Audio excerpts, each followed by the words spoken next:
Halo, jadi di dalam video ini kita akan belajar mengenai standar SPG Madu Kembang Joyo. Sebenarnya di dalam Madu Kembang Joyo itu standar SPG yang seperti apa yang harus kita penuhi untuk dapat berjualan dengan baik. Untuk itu kita pelajari poinnya mulai dari poin pertama. Pertama adalah senyum.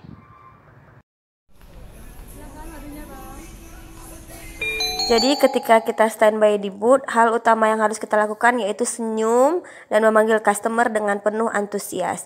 Jadi jangan sampai hal sesederhana ini juga tidak kita lakukan ya.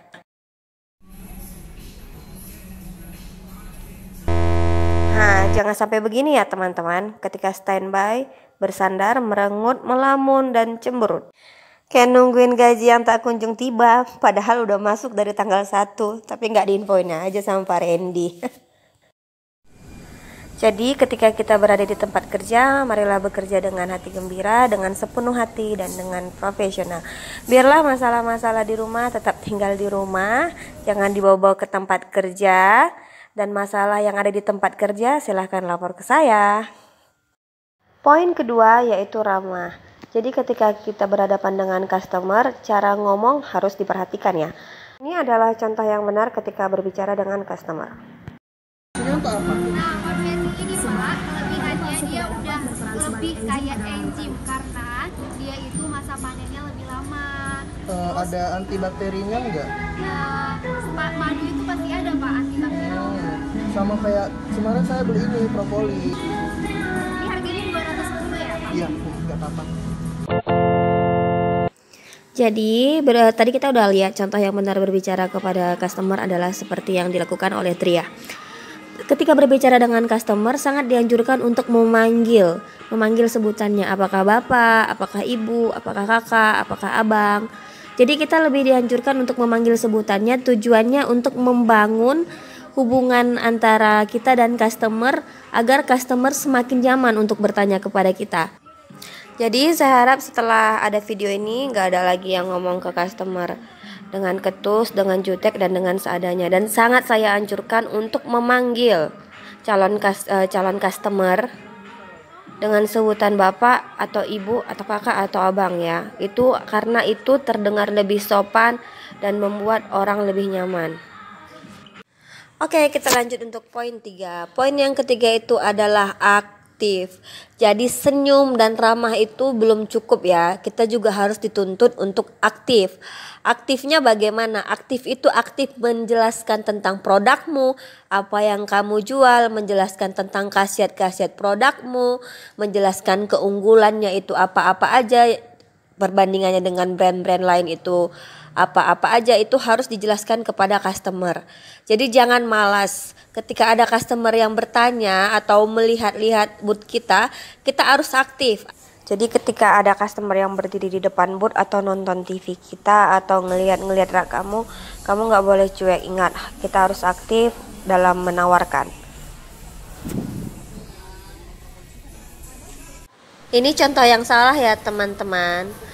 Ketika ada customer, lihat nih, si Rupana masih tetap merenung, masih tetap dengan posisi PW-nya, tapi ini hanya acting ya. Kalian jangan sempat seperti ini, karena ketika ada visit kalian begini, tamat riwayat kalian. Oke, kita lanjut ke poin keempat. Tapi sebelum kita lanjut, kita masuk ke sesi pertanyaan dulu. Jadi di setiap video training itu akan ada diselipkan 2 pertanyaan kepada 2 orang-orang yang berbeda. Dia bisa dalam berbentuk pertanyaan ataupun bisa juga kita namakan challenge. Jadi pertanyaannya ini harus dilaksanakan dan dijawab maksimal 2 kali 24 jam dari video training ini terbit ya. Jadi langsung aja untuk pertanyaan yang pertama itu kita tujukan ke Lismara Padang. Oke, kita tunjukkan ke Lismara Padang. Oh, fotonya cantik di Padang, belakang pantai. Bagaimana cara menjelaskan keunggulan produk Madu Kembang Joyo kepada customer? Jadi Kamu buat video, kamu rekam diri sendiri juga boleh. Coba kamu praktekkan bagaimana cara kamu menjelaskan keunggulan produk kepada customer. Jadi kamu rekam video kamu saat berbicara, nggak perlu ada customernya juga nggak apa-apa karena saya paham betul kamu di sananya sendirian.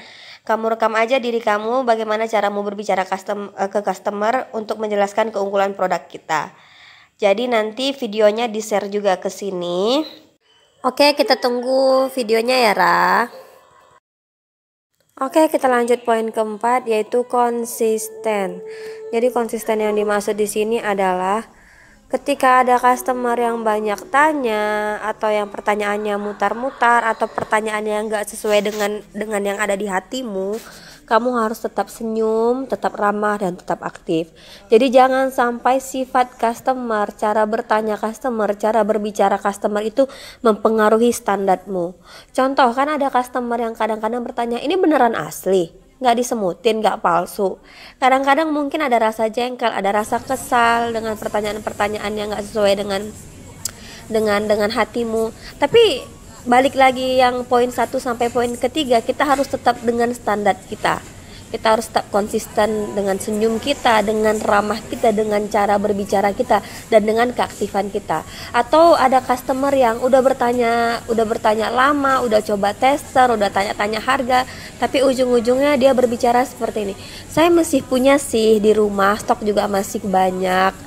Nanti deh saya beli lagi. Jangan langsung jengkel, jangan langsung cemberut. Ingat, kita harus tetap konsisten, tetap senyum, tetap ramah, dan tetap aktif. Tetap disampaikan kepada customernya, oh iya nggak apa-apa Bu, nanti begitu stok ibu habis, ibu punya referensi untuk membeli produk kita. Jadi kan ibu udah tahu rasanya, udah tahu harganya, udah tahu asalnya. Jadi nanti kalau mau beli tinggal mudah.